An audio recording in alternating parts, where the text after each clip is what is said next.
Hi there, welcome to Focus 15 with the Spanish Grammar Guy, here to help you with your Spanish grammar.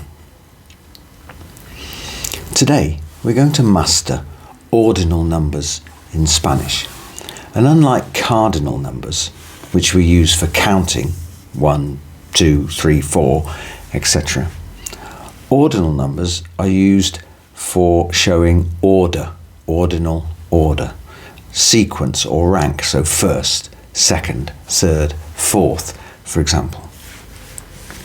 And by the end of this brief presentation, you'll know the basic forms and how to handle higher numbers up to 21st, and then how to apply these rules in a quick quiz at the end.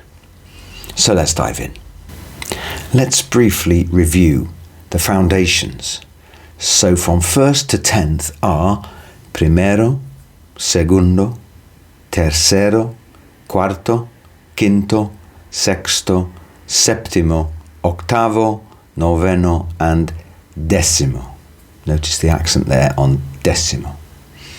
So there are two critical rules that apply.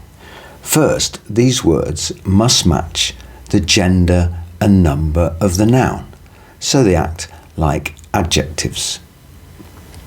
So for example, the second floor is el segundo piso, which is masculine and singular, but the second page is la segunda página, which is feminine and singular.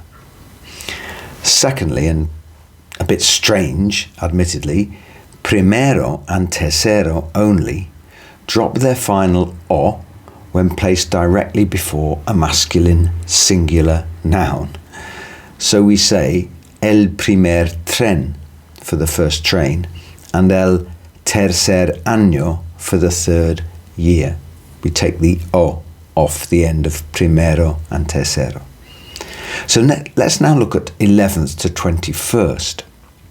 So what we've got here are the numbers 11th, décimo, 12th, duo, 13th, décimo tercero, 14th, décimo cuarto, 15th, décimo quinto, 16th, décimo sexto, 17th, décimo séptimo, notice the accent on that one, 18th, décimo octavo, 19th, décimo noveno, 20th, vigésimo, again notice the accent, and 21st, vigésimo primero. Okay, not easy to remember, but just have a look at them again and remind yourselves.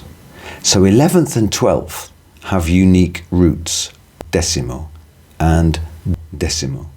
But from 13th to 19th, Spanish combines décimo with the single digit.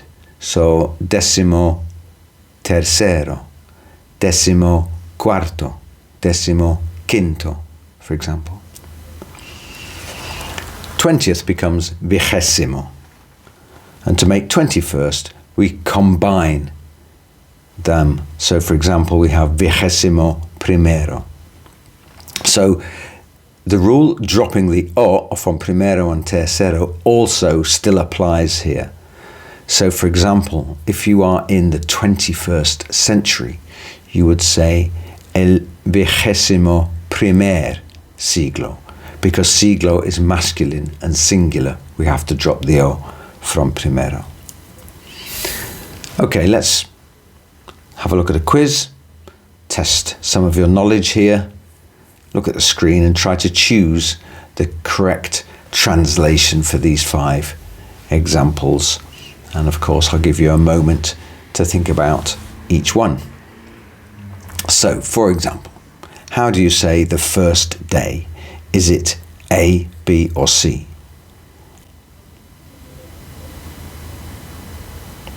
That's right. It's B. El primer día. Because día is singular and masculine, so we drop the O from primero and it becomes primer. The next one. How do you say the third row, which is la fila? Is it el tercer fila, la tercera fila, or la tercer fila?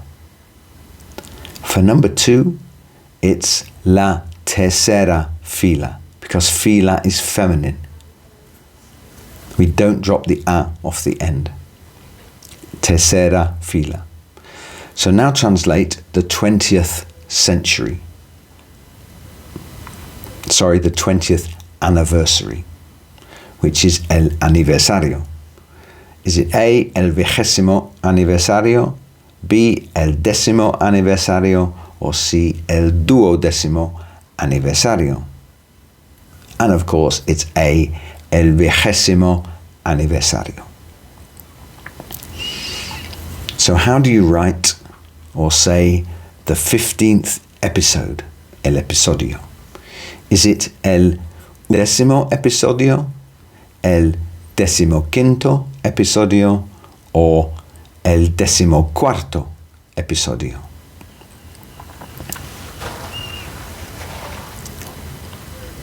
And of course, it's B, el 15º episodio. So let's translate now the 21st century. Is it el 21º siglo, la 21ª siglo, or el 21º siglo? And of course, for this one, it's el 21º siglo, applying our dropping the O rule once again to the end of the compound number.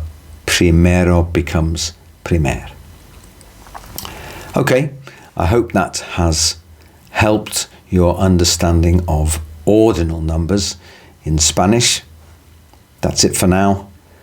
Please subscribe to Focus 15 with the Spanish Grammar Guy to get help with your Spanish grammar. Thanks for watching. See you later.